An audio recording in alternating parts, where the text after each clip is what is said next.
Hello दोस्तों, आज हम क्लास 12 के बायोलॉजी चैप्टर 7 इवोल्यूशन में कुछ ऐसे इम्पॉर्टेंट क्वेश्चन करने वाले हैं जिसके एग्ज़ाम में आने की पूरी संभावना है। पहला क्वेश्चन है कि which of the following is used as an atmospheric pollution indicator, यानी यहाँ पे 4 ऑप्शन दिए गए हैं, इन सब में से किसका यूज एटमॉस्फेयर में पॉल्यूशन है या नहीं उसे जाँचने के लिए किया जाता है। तो ऑप्शन हो जाएगा लाइकेंस, क्योंकि जहाँ पे पॉल्यूशन होता है वहाँ पे जो लाइकेंस होते हैं वो मर जाते हैं। यहाँ पे देखिए, इसका एक्सप्लेनेशन भी बहुत अच्छे ढंग से दिया गया है कि लाइकेंस में रूट नहीं होते हैं, तो अगर उन्हें जीना है प्राइमरी सोर्स उनका एकमात्र एयर होता है, वो उस एरिया में ग्रो ही नहीं कर पाएंगे जहाँ पे कि पॉल्यूशन होता है। इसीलिए ये सबसे विश्वसनीय स्रोत है ये जानने के लिए कि किस एरिया का पॉल्यूशन लेवल कितना है। आगे बढ़ते हैं। The theory of spontaneous generation state that, spontaneous generation की थ्योरी क्या बोलती है? ये बोलती है कि लाइफ का जो एराइज हुआ है वो सिर्फ नॉन लिविंग थिंग से हुआ है, यानी इनएनिमेट ऑब्जेक्ट से लाइफ अराइज हुआ है। एक्सप्लेनेशन देखिए इसका दिया गया है कि हाँ, यही बात लिखी हुई है जो अभी हमने आपको कही कि ये अनएनिमेट ऑब्जेक्ट से आया है लाइफ। तीसरा है कि animal husbandry and plant breeding are programme are the example of, ये दोनों आर्टिफिशियल सिलेक्शन के अंतर्गत आते हैं, क्योंकि जब एनिमल हस्बेंड्री और प्लांट ब्रीडिंग एक्सपेरिमेंट्स किए जाते हैं तो ऐसा इसलिए किया जाता है क्योंकि व्यक्तियों को हाई क्वालिटी के प्रोडक्ट चाहिए होते हैं और उसमें डिज़ायरेबल प्रोडक्ट चाहिए होते हैं। तो ऐसा करने के लिए लोग उसमें मैनिपुलेशन कर देते हैं, जीन मैनिपुलेशन कर देते हैं, तो इसलिए ये आर्टिफिशियल सिलेक्शन है, नेचर के द्वारा ऐसा नहीं होता है। पैलेंटियोलॉजिकल एविडेंस फॉर एवोल्यूशन, ये रेफर करता है फॉसिल को। अगर आप एक्सप्लेनेशन की बात करें तो मुख्य बात यह है कि हम फॉसिल्स के स्टडी को पैलेंटियोलॉजी कहते हैं। पैलियो का मतलब होता है ओल्ड और हिस्टोरिक का मतलब होता है items, old and historic items, paleo का मतलब होता है ओल्ड और historic items. Bones and forelimbs of whale, cheetah and man are similar in structure, इन जो सारे जीव आपको दिए गए हैं उन सब के फोर लिम्ब बिल्कुल ही सिमिलर होते हैं। क्यों होते हैं? क्योंकि उनके जो एंजेस्टर थे, उनके जो पूर्वज थे वो बिल्कुल ही समान थे, वो कॉमन एंजेस्ट्री शेयर करते हैं। ये था एमसीक्यू टाइप। अब हम very short answer question type पे आते हैं। पहला क्वेश्चन है कि किस थ्योरी को हम केमिकल थ्योरी या फिर नेचुरलिस्टिक थ्योरी कहते हैं? तो ये ऑपेरिन हेल्डेन थ्योरी है। दोस्तों, ये जो क्वेश्चन है ये आपको 2 मार्क्स में पूछा जा सकता है। फिर है कि एडेप्टिव रेडिएशन क्या होती है? तो हमारा जो यहाँ पे होता ये है कि जो एंजेस्टर रहते हैं, जो पूर्वज होते हैं, वो तो कॉमन होते हैं और उन कॉमन एंजेस्टर से अलग अलग फंक्शनल स्ट्रक्चर डेवलप होते हैं, तो ये तरीका कहलाता है एडेप्टिव रेडिएशन। फिर है कि आप पैरेलल एवोल्यूशन से क्या समझते हैं? तो जब 2 स्पेसीज बहुत ज़्यादा एक दूसरे से रिलेटेड होते हैं तो ये कन्वर्जेंट एवोल्यूशन शो करते हैं और इसी को पैरेलल एवोल्यूशन भी कहा जाता है। फिर है आर्चोपेट्रिक्स क्या है और इवोल्यूशन में इसका क्या रोल है? तो archaeopteryx was the first flying reptile, यानी डायनासोर। ये पहला फर्स्ट फ्लाइंग रेप्टाइल था, डायनासोर था। ये रेप्टाइल्स और बर्ड्स के बीच में कनेक्टिंग लिंक का काम करता है। कनेक्टिंग लिंक का मतलब है कि इसमें बर्ड्स के भी कैरेक्टरिस्टिक्स मौजूद हैं और रेप्टाइल्स के भी कैरेक्टरिस्टिक्स मौजूद हैं। आगे बढ़ते हैं। In which era of geological time scale mammals dominated the scene, यानी जब इवोल्यूशन हो रहा था तो एक टाइम सबका आया था, कभी डायनासोर ज़्यादा थे, कभी बर्ड्स ज़्यादा थे। तो कौन सा एरा था जब मैमल्स ज़्यादा थे, यानी हम लोग भी मैमल्स में ही है और ये डोमिनेट करते थे सब चीज़ को? तो वो एरा था कोनोजोइक एरा और मायोसिन एपोच ऑफ कोनोजोइक एरा। फिर है कि what is the significance of leader bug experiment, leader bug ने जो एक्सपेरिमेंट किया था उसका सिग्निफिकेंस क्या है, महत्व क्या है? उनका कहना था कि जीन म्यूटेशन रैंडम होते हैं, यानी जीन में जो एकाएक बदलाव हो जाते हैं वो अचानक हो जाते हैं और यही एडेप्टेशन का मुख्य रूप से बेसिस है। फिर है name the common ancestor of great ape and man, ape और मैन का कॉमन एंजेस्टर क्या है? तो ये होता है ड्रायोपिथेकस।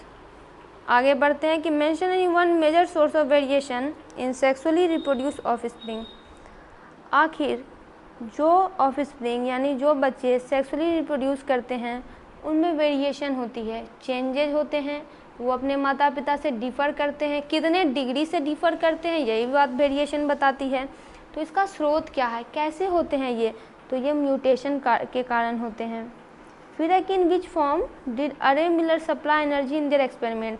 आपको पता होगा कि मिलर और अरे ने एक एक्सपेरिमेंट किया था थ्योरी ऑफ एवोल्यूशन में, इन्होंने बहुत बड़ा योगदान दिया और एक थ्योरी को प्रूव करने के लिए ये एक्सपेरिमेंट कर रहे थे। तो इस एक्सपेरिमेंट में एनर्जी की ज़रूरत थी। एनर्जी इन्होंने कैसे दी, तो इलेक्ट्रिक डिस्चार्ज के रूप में, जो कि इनको इलेक्ट्रोड से प्राप्त हुआ था। फिर है कि आखिर who provided experimental support for हेल्डेन-ओपेरिन hypothesis.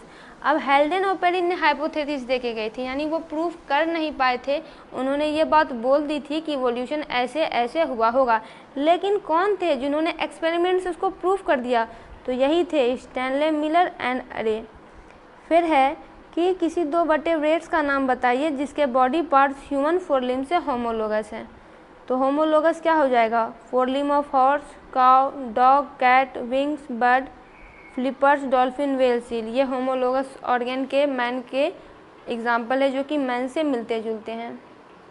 What causes speciation according to Hugo de Vries. Hugo de Vries एक बहुत बड़े वैज्ञानिक थे, उनके अनुसार से स्पेसिएशन क्यों होती है, तो उनका कहना है कि mutation, large heritable differences arising suddenly in A population, यानी म्यूटेशन जो किसी पॉपुलेशन में हो जाती है, यही बेसिस होता है स्पेसिएशन का। फिर है कि pick out the ancestor line of cycad from the list given below. Cycad का एंजेस्टर लाइन क्या है, यानी इसके एंजेस्टर में से यहाँ पे दिया हुआ है कौन है, तो इसके एंजेस्टर लाइन में सीड फॉर्म हो जाएगा। फिर है उस साइंटिस्ट का नाम बताइए जिन्होंने स्पॉन्टेनियस जनरेशन थ्योरी को नकार दिया, डिस्प्रूव कर दिया और बता दिया कि ये थ्योरी सही नहीं है, वो थे लुईस पास्चर। लुईस पास्चर ने भी एक एक्सपेरिमेंट किया था और इसी से उन्होंने ये बात बताई थी। Mention the type of evolution that has brought the similarity as seen in the potato tuber and sweet potato, यानी पोटैटो ट्यूबर और स्वीट पोटैटो में सिमिलैरिटी होती है, तो ये किस प्रकार का इवोल्यूशन है, ये है कन्वर्जेंट इवोल्यूशन।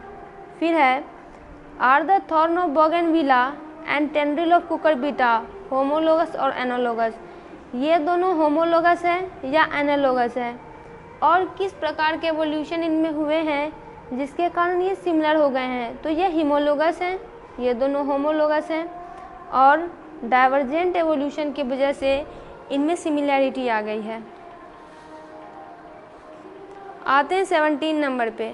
17 नंबर का कहना है कि हार्डी वाइनबर्ग प्रिंसिपल के अनुसार किसी भी पॉपुलेशन का एलील फ्रीक्वेंसी कांस्टेंट रहता है, तो आप कैसे इसे इंटरप्रेट करेंगे, तो इनका कहना है कि अगर एलील के फ्रीक्वेंसी में ज़रा सा भी चेंज आएगा तो पॉपुलेशन में इवोल्यूशन हो जाएगा।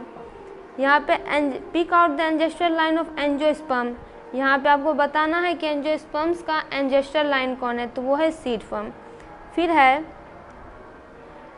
ह्यूगो डी व्राइज ने जो एवोल्यूशन का कॉन्सेप्ट दिया था और डार्विन ने जो एवोल्यूशन का कॉन्सेप्ट दिया था, उन दोनों ने एक मुद्दा बनाया था, उसी के हिसाब से पूरी थ्योरी दी है।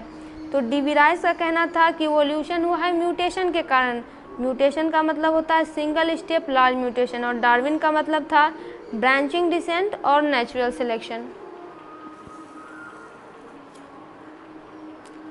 फिर है कि name the placental mammals corresponding to the Australian spotted cuckus and Tasmanian tiger cat, यानी आपको उस प्लेसेंटल मैमल का नाम बताना है, मैमल भी होना चाहिए और उसके पास प्लेसेंटा भी होना चाहिए, जो कि ऑस्ट्रेलियन स्पॉटेड क्यूकस के कॉरस्पॉन्डिंग थे और वो भी इवॉल्व हुए हैं कन्वर्जेंट इवोल्यूशन के वजह से ही, तो ये थे लेमूर और बॉबकैट।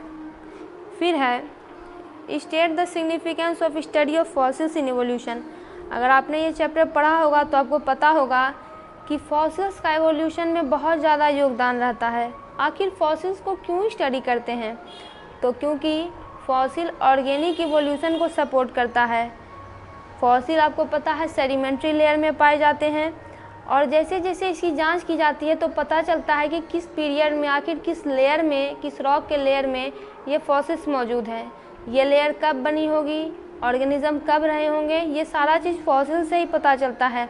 अभी आप बायोलॉजिकल एवोल्यूशन में जितना कुछ पढ़ रहे हैं ये हद तक फॉसिल्स की ही देन है। फॉसिल से ही पता लगाया गया है कि ये फॉसिल इस ऑर्गेनिज्म का होगा और ये इस एरा में मौजूद होंगे। फिर एक और क्वेश्चन करते हैं कि state the significance of biochemical similarity among diverse organism in evolution. यानी बहुत सारे इवोल्यूशन में तो बहुत सारे ऑर्गेनिज्म हैं, लेकिन बायोकेमिकल यानी बायोलॉजिकल रूप से उनमें कौन सी समानताएं हैं। तो देखिए उसमें हम स्टडी करते हैं मेटाबॉलिक प्रोसेस की, एंजाइम की, हार्मोन्स, ब्लड की। ये सारे चीज़ सब ऑर्गेनिज्म में रहते हैं लगभग। ये बहुत सारे ऑर्गेनिज्म में सिमिलर है। ये जो स्टडी होती है बहुत सारे ऑर्गेनिज्म में सिमिलर होती है और ये बताती है जिस ऑर्गेनिज्म में ये सिमिलर होती है उससे पता चलता है कि ये सारे एक ही एंजेस्टर से बिलोंग करते हैं, इनका एंजेस्टर कॉमन था। फिर है कि comment on the similarity between the wing of A cockroach and the wing of A bird. Cockroach का जो पंख रहता है और बर्ड का जो पंख रहता है, आखिर उन दोनों में आपको क्या समानता दिखाई देती है और आप इस चीज़ से क्या इन्फॉर्मेशन निकालेंगे। तो इससे पता ये चलता है कि उन दोनों का ऑरिजिन सेम है, इन दोनों का जो ऑरिजिन है, उत्पत्ति है, वो डिफरेंट है, लेकिन दोनों सेम ही फंक्शन को प्रोड्यूस कर रहे हैं, प्रोवाइड कर रहे हैं। दोनों का विंग उड़ने के ही काम आ रहा है, तो ये एनालॉगी है। इससे पता चलता है कि ये एनालॉगी है और ये एनालॉगस ऑर्गन का एग्जाम्पल है। एनालॉगी होता है कन्वर्जेंट इवोल्यूशन के कारण। State the significance of coelacanth in evolution. Evolution में कोलेनैंथ का क्या सिग्निफिकेंस है। तो कोलेनैंथ है साइंटिफिक नेम। हम इसी नॉर्मल नेम की बात करें तो वो है लैटिमेरिया। ये एक लिविंग फॉसिल है और बोनी फिश और एम्फीबियन के बीच का एक कनेक्टिंग लिंक है। यानी इसमें जो कैरेक्टर्स पाए जाते हैं वो बोनी फिश के भी पाए जाते हैं और एम्फीबियन के भी पाए जाते हैं। तो इनसे पता क्या चलता है कि एक ग्रुप दूसरे ग्रुप से एवॉल्व हुआ है। यही इन्फॉर्मेशन ये एवोल्यूशन में प्रोवाइड करता है। तो दोस्तों आज हम यहीं इस क्वेश्चन को रहने देते हैं। जब इसकी नेक्स्ट सीरीज आएगी तो हम आगे से इसका क्वेश्चन करेंगे। तब तक के लिए आप इस चैनल पर दूसरे वीडियोस समरी सारे कुछ देख सकते हैं।